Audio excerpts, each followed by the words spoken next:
Hello once again for another episode on the Amazon Web Services YouTube Data and AI channel. My name is Jason Young. I'll be the host today on this episode that talks about the most popular topic that we're seeing right now, which is Agentic AI. We've got two esteemed guests today. Would you like to introduce yourself? Yeah, sure. My name is Sean Poulley. I'm the Chief Operating Officer of Keepler Tech, and we are a consulting partner specifically around helping companies get value out of data and AI. Fantastic. My name is Lydia Ray. I'm Senior Analytics Solution Architect at AWS. In my day-to-day role, I helping company to build data foundation for their Agentic AI. Perfect. And let's talk about Agentic AI because, for me, it's hard for me to even keep up, with all the different trends that are out there. But, Agentic AI has been one of those things that has been quite prevalent, not only in, LinkedIn and also professional media, but also in, open media. It's been talked about, particularly in, what we're seeing as not just a trend, but very impactful in terms of potentially even replacing jobs. So we'll cover a little bit about, Agentic AI, but let's actually talk about what Agentic AI is. And I'd be interested, Lydia, to get your steer. And obviously you, as a solutions architect working with this technology, how much different is Agentic AI? Is it much of the same thing or is it completely different? I think if we compare like Agentic AI and then the previous version per se, like generative AI is essentially generating something, while Agentic AI is take even further, like not just generating something, but also like take actions, and it can evolve and adapt and plan, do a little bit more than just summarizing or generating something. That's my take. So in the sense of the reality with the customer that I work with, you can feel or you will know the business value even more with the Agentic AI compared with the generative AI before, because it do a lot more than just generating something for them. Yeah. And Sean, on the ground in terms of the applications of Agentic, as Lydia mentioned, it's going beyond just generating. It's actually adding, something that provides a decision effectively. Do you see that it's much of the same, though, in terms of how it solves problems, though? Is it just an improved version of, rather than generating, it's actually making a decision, but does it actually make any difference? Yeah, that's a great question. So, the way I kind of think of the distinction between the two is quite frequently generative AI applications have no agency. They're prompt-driven, they're individually driven. Whereas by its nature, Agentic AI tends to be trying to achieve an objective using that decision-making that you were describing. And so it's always working towards an outcome. So one, generative AI tends not to have any agency. It's very dependent on someone or something prompting it. Whereas underlying in the Agentic AI is the ability for it to make decisions and deal with complex processes to deal with an outcome. So in terms of the is it the same or is it different? It's obviously an evolution because at the core is the large language model brain. At the core, they're really both about productivity, but it's productivity delivered in different ways. Yeah, and I think that's really important. I think another way of thinking about Agentic AI is it's fully autonomous, right? Like you say, it doesn't require a prompt in order for the action to be processed and delivered. But potentially then there's a lot of pitfalls because if you think about it not needing to wait for someone to actually put it to action, then you need to be very clear in terms of what is effectively causing it to prompt. So if it's an event or some sort of transaction that's happening upstream, you need to make sure that you understand all of that. Otherwise, you might be asking the agent to do many, many things many times. And I think that potentially, from a technology point of view, costs quite a bit of money. Lydia, in terms of architecting Agentic AI systems, what would be some of the considerations that some of the viewers that are tuned in today may need to think about? Because particularly if you were to left the Agentic AI to its own devices, it might do a lot of weird things quite often as well.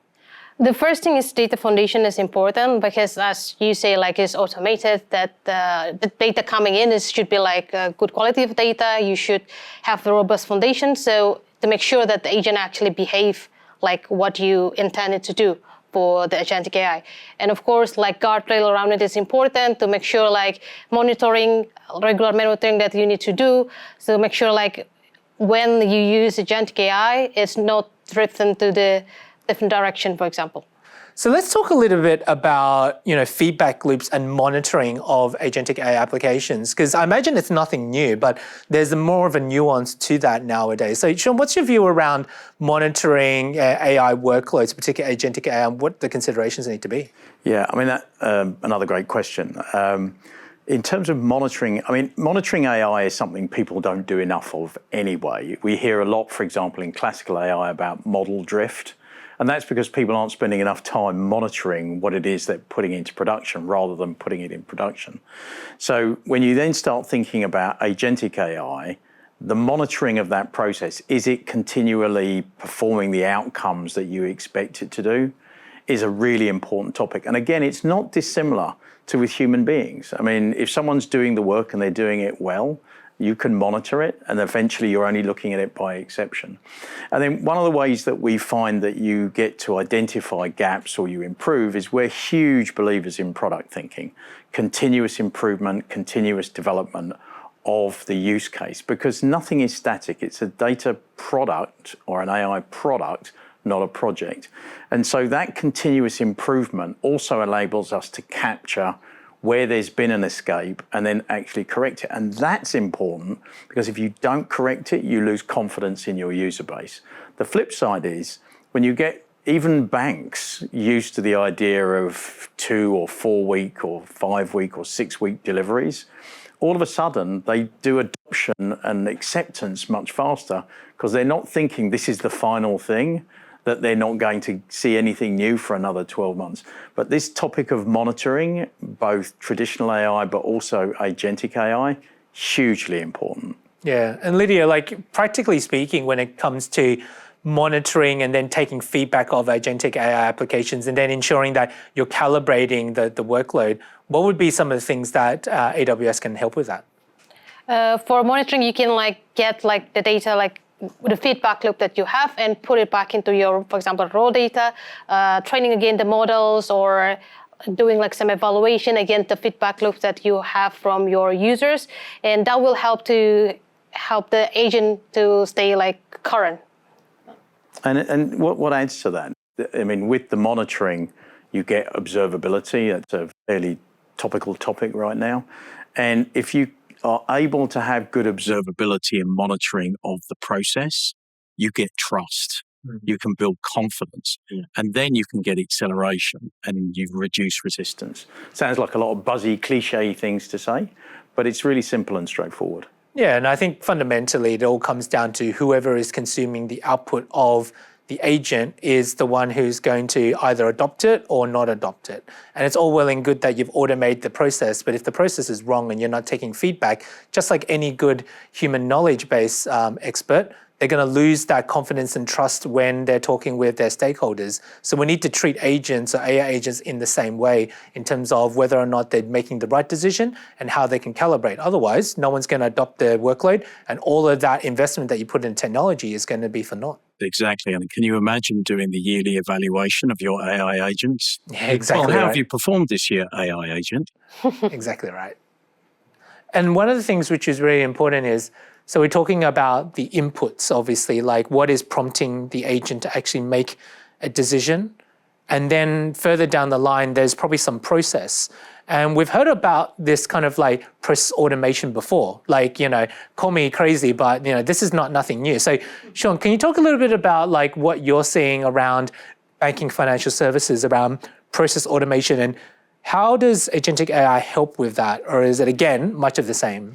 Again, that's a good question. From my perspective, you've kind of seen these waves of forms-based processing, business process automation, robotics processing automation, and they're all very deterministic. So you have to be very prescriptive in terms of how you set them up. And if the circumstances happen as you set them up, it works. The problem is they don't really have the flexibility to deal with things that aren't predetermined. And that's where agentic AI and the LLMs come into their own, because their ability to deal with ambiguity, some have said, is like the brain in comparison to RPA being the arms and legs that do the work. So certainly from our point of view, this is significant. customers know what their problems are. If we pick bank fraud, for example, anomaly detection is obviously well known in classical AI, but when an anomaly happens, I was telling Lydia just last night, we had some erroneous transactions on our Amazon account, and that involved some work for us to go and try and fix those problems. But actually, an agentic system could have identified the anomaly. It could have put a stop on the account. It could have sent me an alert to tell me that the stop's been on the account, and it could have started processing the transaction to reclaim the transaction that was erroneous. All of that could happen automatically. None of that is easy to do in the existing technologies outside of agentic systems. Yeah, but actually that's really important. So the two considerations that I caught from that is that there's a process side of, in your case, if you detect the fraud, you understand that there are the remedial steps to actually take, which is refunding it and also closing the account and so on. Now, for certain people, organizations, to even think about what those downstream processes are, they probably don't even know that, right? So is it fair to say that hoping that an agentic AI system will naturally figure that out would be wrong? There's an element of mapping out the process first. Like, what's your view on that? Exactly the second, because obviously you've got to have a good quality of data to come in. But it's like, in a way, it's like training people. If you don't tell people what to do and what to expect and how to behave, and then you don't observe to make sure that they're exhibiting the right behavior, don't be surprised if it all goes wrong. So yeah, absolutely, understanding what needs to happen in that sometimes unwritten process of the things that need to happen is where huge value is, because what you're really doing is you're reimagining the process of how to keep customers happy in the event of some fraudulent activity. And Lydia, you talked a little bit about guardrails before, and that very much kind of falls into, if you understand the process and you know that the agent's doing the wrong thing and not following the process, then we need to have a way to control it. What would be your considerations in terms of guardrails for agentic AI systems? Like what examples could you give of that? In terms of guardrail, to check whether is the right action being taken, and also, as you say, is the brain of it is a LLM, large language model, that you evaluate the models that you're doing, regular monitor, like whether the models actually evaluate correct things. That's some guardrail that I see, and I make sure it's work in the manner of responsible AI construct. And that's really important, because you mentioned that selecting the right model makes a big difference. I mean, what's Amazon Web Services' take around model selection? Like, is there a view in which we think actually one model is better than the other for certain use cases? What type of recommendations could you make for some of the viewers who are thinking about which model I need to take? In AWS, we have a range of models that you can choose. You can try a thing. You have to try case basis, which model is appropriate for your specific use case, to make sure that it's actually fit for what goal you want to achieve at the variant. Yeah, and let's talk specifically about use cases. We talked about fraud. I mean, what other use cases do you think are coming up at the moment that agentic has a monumental achievement to be able to kind of change what it's currently doing in current classical technology versus where we're moving towards agentic? Yeah, I mean, one great one, well, I'll give you two, but one in banking would be know your customer, how to deal with that problem. It doesn't sound like a monumental problem, but if anyone that's been through a loan will know that that is a painful process on both sides. We'll come back to that one. One that I think is going to be, and is proving to be quite transformational, is just the whole area of insurance claims processing.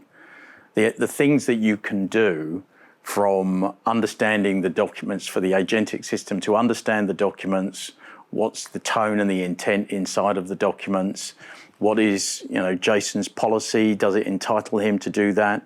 The nature of the claim or the damage, is it real? What's the value of doing that? Even to the point of actually paying out the claim. And where I think it will become really transformational is to be able to start segmenting different kinds of claims, as an example. So if you have a high value claim like, Sean completely wrote off his car, you might want to put a bit more thought and human intervention in that. but Jason got a cracked windscreen. Cracked windscreens happen to be the #1 car insurance claim. High volume, low value, very expensive for human beings to process that. So that's a good example of where you'd have hybrid human agent teams where you could transform the 80% of the transactions that are 20% of the value. And just to give you some kind of context, one insurance company we're talking to at the moment, when we were walking through this, said, do you know what? Our long tail of claims costs more to process than the claims that we actually pay out. And so being able to automate the long tail, the 80% of transactions at only 20% of the value, it allows a higher degree of customer satisfaction in those low value claims, but also allows to redirect talent towards clients with higher value claims. Yeah, and what you're describing there is, for me, very much like a hospital triage system, which is that understanding severity of an injury requires more doctors look at it. But let's use that analogy of like treating or detecting whether or not there is errors or fraud or whatever. How does agentic then fit into the construct of where organizations want to replace the workforce? I mean, that's been in the news quite a bit. We've seen quite a lot of articles out there around these are the top 30 jobs that are going to replace, what we're seeing right now, because AI can do a lot of that workflow management. Do you think that that's a lot of fear and doubt on behalf of people who are writing those articles, or do you think there's some ground of reality to it? I mean, there's obviously some degree of reality to it, but what I would also say is that through the history of technology evolution, going back to like the printing press, people were concerned that people would have less jobs. And I think the reality is there'll be a redistribution of things that people will do, because there are whole new jobs that are being created that the customers don't have skills for. Could it have a big impact on more clerical back office jobs? I think so.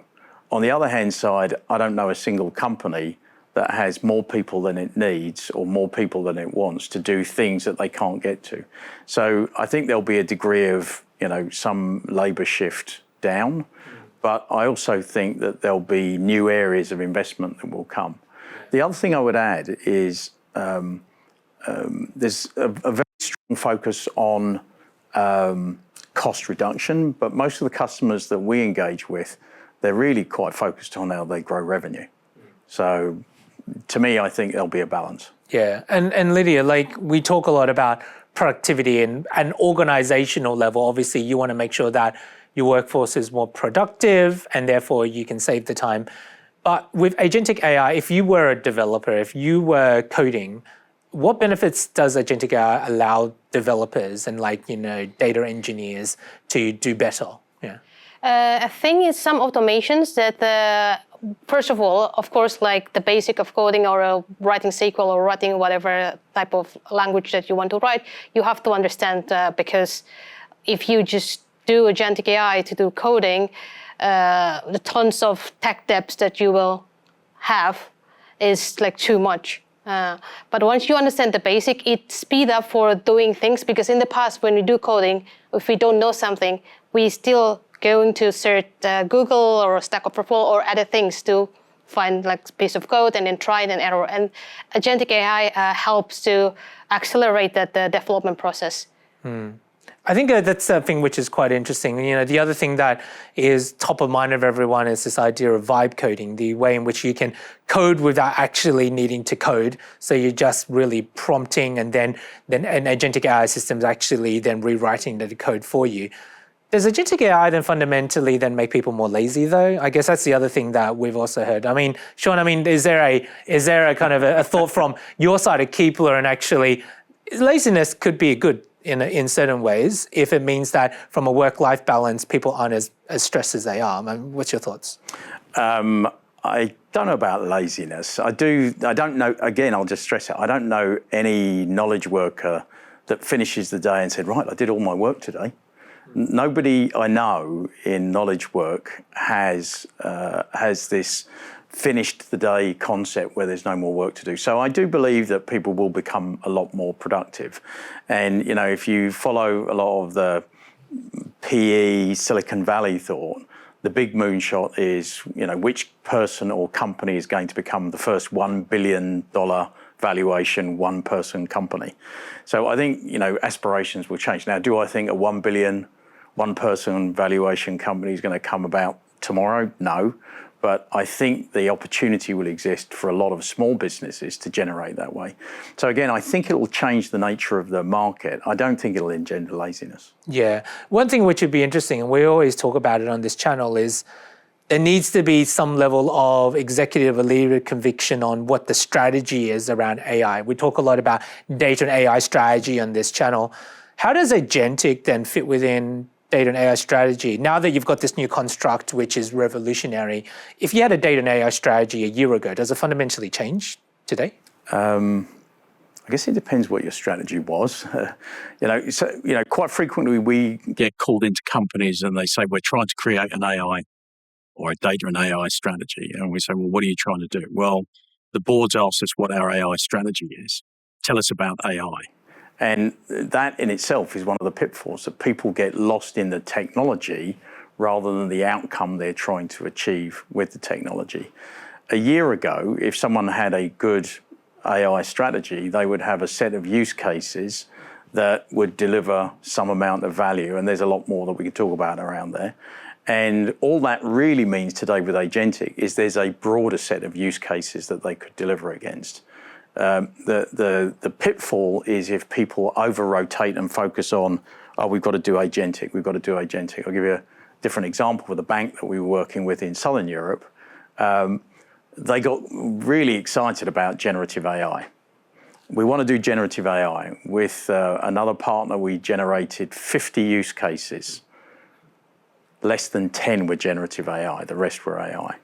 And the reason was because they didn't need generative AI. Now, I think we're going to see a lot of that in the agentic space. Well, we've got to do agentic AI, and it will turn out that maybe it's not agentic, or it needs generative AI in its more traditional sense, or even classical AI. So, for me, I think it can enhance a strategy that is well designed. But if your strategy is technology-centric, you're going to be in trouble. And that's quite interesting, Lydia. We've talked a lot about data foundations, which is somewhat a technical construct in itself. But when you think about foundational kind of concepts for data and AI, what would you think about? We always think about the model itself. But what other considerations do you think about when you are advising customers around this is the foundational principles or concepts that you need to have first before you then move directly to AI? Okay, yeah, first is where do you store the data? It has to be fit for the purpose.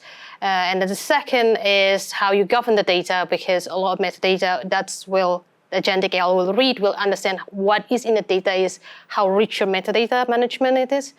And then, of course, govern the access for the security perspective, for reliability perspective, for agentic AI, make sure it's not, you can still control it in such a way. And of course, evaluate and monitoring is also important for agentic AI to make sure that it is consistent, is do what you have to, the agent have to do, and so on. Is there a view in terms of, you mentioned around, storing the data and protecting it? I mean, particularly the last 2 years we've been talking about, a responsible AI is also ensuring that it is not giving misinformation as well. So how much can we do around ensuring that the data is stored, but also the data that you are storing is indeed appropriate to be used? So, around marketing consent and access, how does Keepler's view around consent data when you're putting it into AI agents work? Because you can imagine that if you're fighting fraud, technically you could argue any type of data that detects a fraud could be good, but that's not quite clear cut. I imagine that there's types of data that you're feeding into the agentic AI system that you probably legally can't use. So what's your view around, a means to an end where the output clearly is helping you to cure X, Y, and Z, using the hospital example, versus, we actually probably do need to protect ourselves, think about the data that goes in to the system is not being misintended. Yeah. I think that's one that you could spend a long time on, but trying not to. I think of it conceptually a little bit in the way that data gets used in social networks. in the end, what you or I will feel comfortable with regards to our personal information being used is a function of what we get out. You know, if we actually read all the T's and C's around some of the social networks, that you don't own your likeness or your image, and you read all of that stuff, you'd say, well, maybe not. But on the other hand side, you get a great utility out of it. And so you're prepared to make a trade-off because of that. In regards to personal information, because that's the most valuable, or personal identifiable information that could be used in a fraudulent sense, again, you're going to have to ask permission. So what's the trade-off? Well, maybe my account has lower fees against it because I can automate that process, because it means I, as a bank, can reduce the amount of unwarranted transactions or fraud that I have to cover.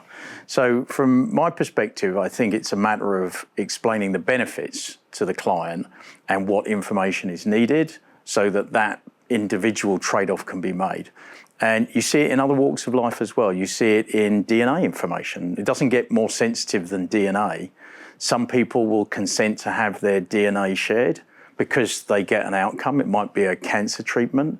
Some people won't. So I think it's going to become a very personal decision based on the service that is offered.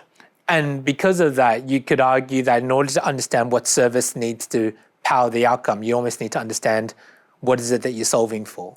And if you think about, you know, the why, the what, and the how, there's been a lot of talk around how to do agentic AI, right? You can stumble across 10 different posts on different social media, and 9 of them would be about agentic AI systems. But that's all about the how. But actually, not a lot of people really go back to drawing board and think about the why. You know, so Lydia, in terms of like understanding the why, you know, Amazon Web Services and Amazon has been using this process called working backwards for quite some time. Could you explain a little bit about working backwards and how that helps to understand the why?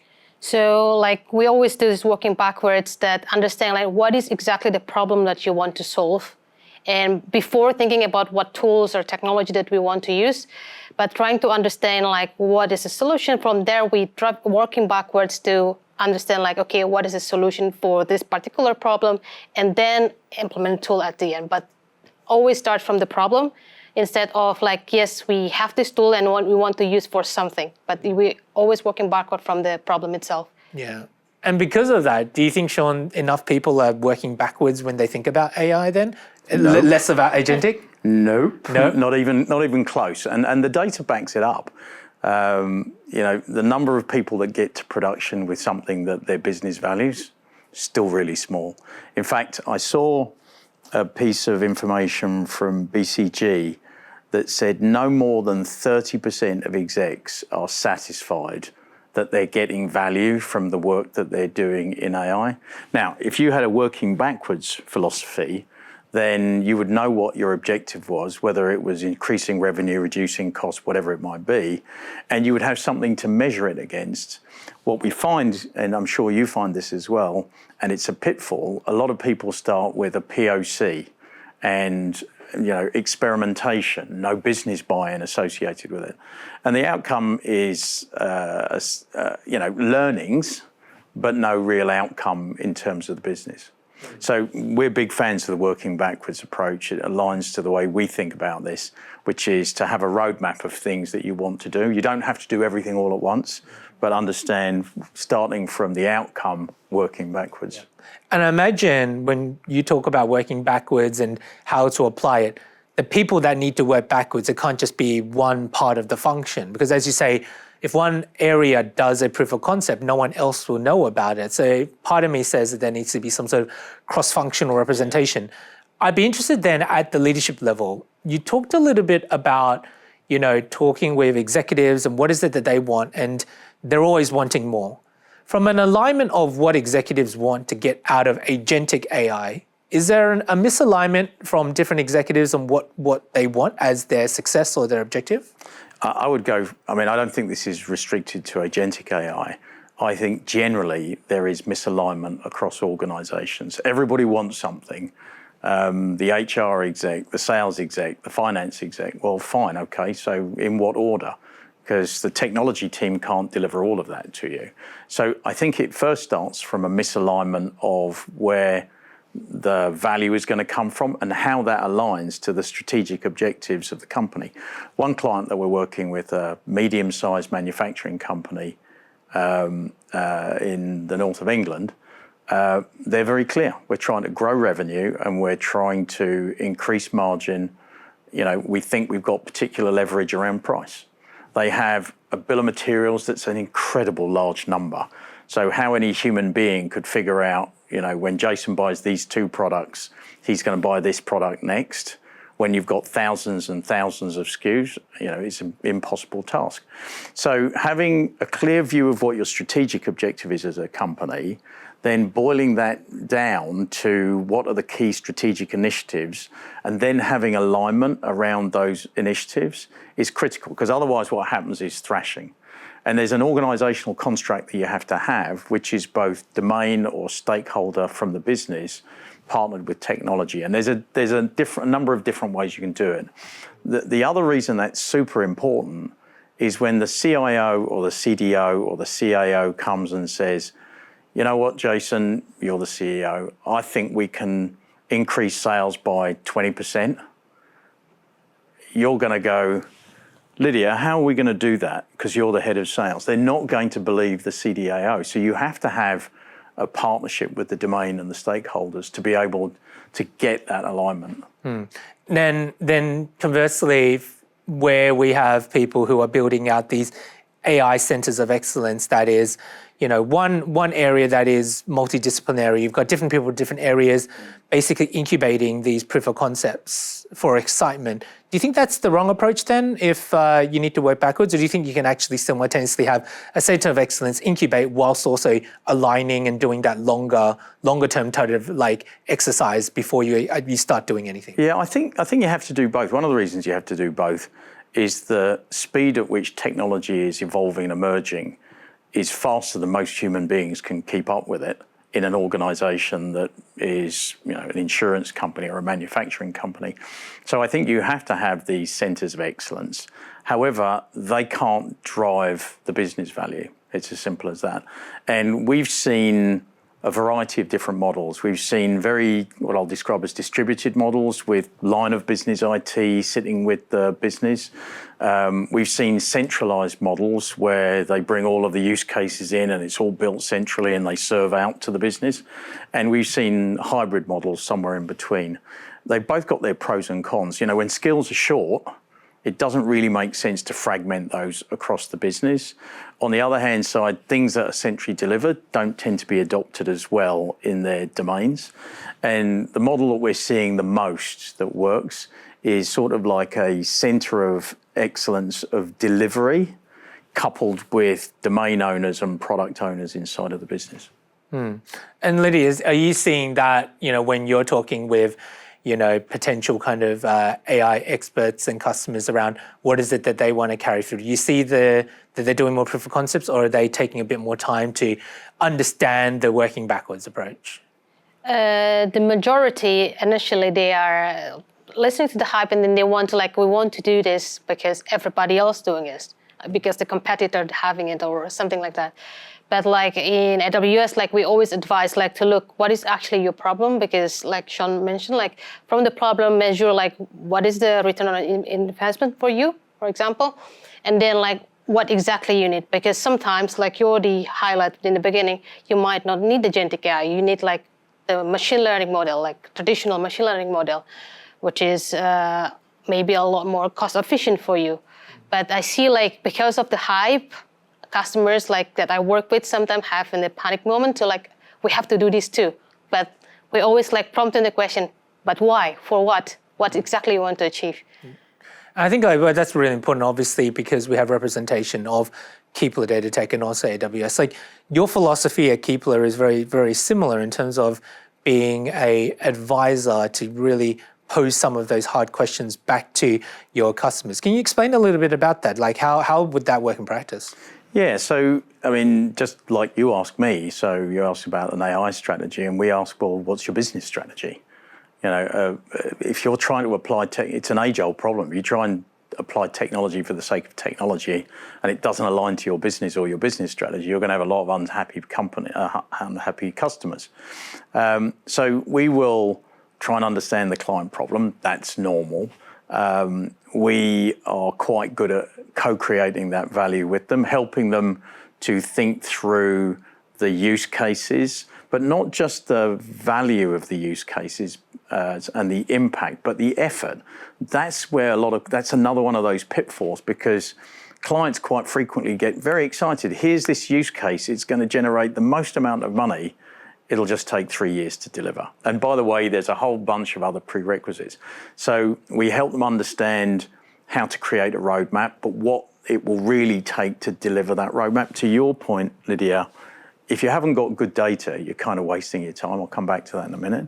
If you haven't got the right organizational construct, like we just described, you're wasting your time. If you haven't got the right return on investment, you're wasting your time. One client we did this high-level exercise, a roadmap of, I think it was about 15 or 20 use cases. We subsetted it down to 5 that we would really deep dive on to do the true deep design and ROI. And actually, one and a half of them didn't make the cut, because when we went back to the business stakeholders and said, well, what is this worth? And by the way, is it worth more than other things that you're working on? One of the stakeholders said, well, look, in reality, we really need to do this. It happened to be that it was a cross-sell use case. They wanted a cross-sell use case, but what we found is they didn't actually have a solid view of their customers and the products that their customers were going to buy. So to me, it becomes very important that we go through all of the things. And it brings me to another point that we find is very important, that in order to be able to deliver value, you have to deliver across the entire AI and data lifecycle. You have to define the use cases, you have to have the data platform, the ability to ingest it, you need to have the right governance. And if you don't have all of that, you lose, your business case fails. Yeah. Your business use case fails. And so there is yet one other thing that I think is an opportunity for clients, is not to try and solve it all at once. We've got many customers that say, no, we can't do any of this, we've got to build the data layer. But they don't know what they're going to use the data layer for. And they don't know who the owners of the data are and who the consumers of the data are. And so they can't solve their data management problems in the context of that use case. Maybe it was the privacy one that we were talking about earlier. So there's a lot of things that I think companies need to do, and we try and advise them on that, and then we help them with that. And we don't want them to be dependent on us. So we want them to be self-sufficient at the end of it. So, I mean, that's a little bit of the philosophical way in which we work. Yeah, and I really like, what you said around self-sufficiency, because, Lydia, in terms of what AWS offers, we obviously have culture of innovation workshops and working backwards workshops, but to get started with Agentic AI and using AWS services, we provided different options for people to start using them through things such as immersion days and game days. Can you talk a little bit about that, around like if you wanted to get started and actually be hands-on to build out, workloads that span the end-to-end life cycle? How would that look like, and what services would you recommend for some of the viewers at home? Okay, we have, of course, many services, but I will highlight some of it that related to Agentic AI, like Amazon Bedrock, if you want to start with the generative AI. And of course, we have a Bedrock Agent Core as well to deploy the whole Agentic AI workload.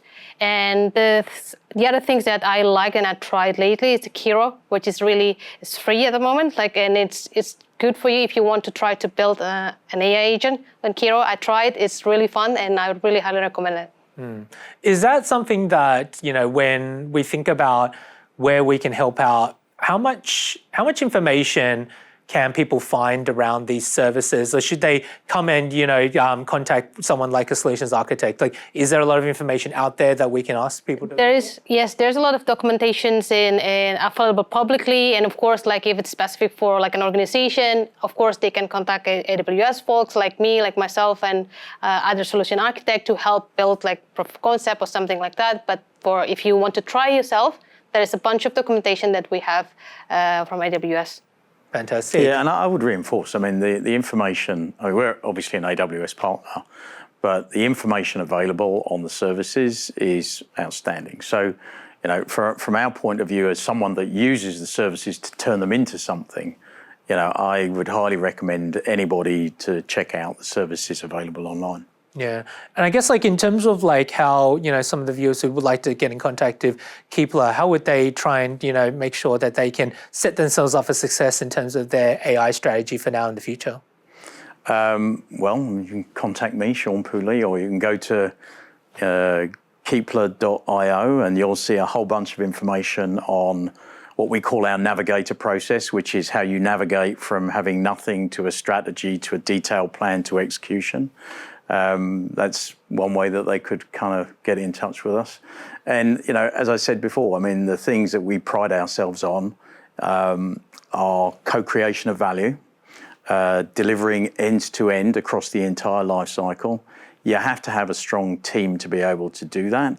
And at the end, obviously delivering on AWS, you need to have cloud technology, and you have to have self-sufficiency at the end of that. And we're very proud of that. That is what enables us to become trusted advisors, and it's what enables us to continue to grow and develop. As you guys develop new technologies, we move on to the next set of technologies with you. Yeah. And actually, this is a final question that, is somewhat outside of like the AWS and Keepler side, but obviously the both of you represent people who are very trusted advisors in technology, and you've obviously gone through different ways in which you got to your career, obviously as a chief operating officer and also as a solutions architect, senior solutions architect at AWS. What would be, for people who are budding to get onto the career ladder in technology, what would be your top advice that you would give them based on your learnings, Sean, from, the past, decades of experience to get to where you are? My best advice is be the problem. Understand the problem and how you solve the problem, because the means by which you will solve the problem will continue to change. So if you become wedded to a particular technology, you're going to have a career that goes like that with the technology. If you're really good at solving business problems and you understand how to apply technology to business problems, you will have an unending career. Perfect. And Lydia, what would be your recommendation for anyone who's going through the career ladder in tech? I will first second what Sean already said. Like, you have to understand the problem, because technology will change. It will evolve anyway. If you just expert in particular technology, one new technology coming in, you kind of not gonna be able to move to the next technology. And the other thing is stay curious. The new thing will always come in. Stay curious, trying it, and particularly in the role technical role, you have to do hands-on. You have to try it yourself. You can't, myself, I can't just advise the customers based on documentations. I should try it first, and I know how it works. Then I can give advice to customers. I'd give one last thing as well, is don't be afraid of the technology. If you should be afraid of anyone, you should be afraid of the person that knows how to apply the technology to what you do. So if you become the person that can apply the technology to what you do, you might be one of those first 1 billion valuation, one people companies. Yeah, and exactly. It's you need to make sure that you can take control of the destiny, and therefore you need to be the person who not only develops, but also implements, and then you can be part of that decision-making loop rather than feel as though you're taken out. And actually, one thing that, Lydia, you're very close to as well is the community of She Builds as well. Can you talk very quickly around She Builds and how that helps to craft out careers for women in tech? Yeah, sure. So in AWS She Builds mentorship program, the program started next week, which is 12-week programs helping everyone identify as women to excel a career in tech. Either they're new to tech or they are in tech, but they want to pivot or they want to get the promotions, a lot of different things, and in different level of career, like early graduate, fresh graduate, and then also mid-career or even senior level. So we help, it's a one-to-one mentoring, so tailor for you the particular mentees need, whether it's a technical needs or it's more soft skill needs. We help them to excel in tech to make sure the tech community is more diverse. Fantastic. And, for the viewers at home, if you want to find out more about Keepler Tech or with the She Builds community, you can click on the links below in the description. But I'd like to thank both of the guests today for talking a little bit about, the revolution or evolution, so to speak, with Agentic AI. So thanks a lot for both of your time. And for the viewers, thanks for joining us over today's episode, and hope to see you again soon on this channel. Thank you.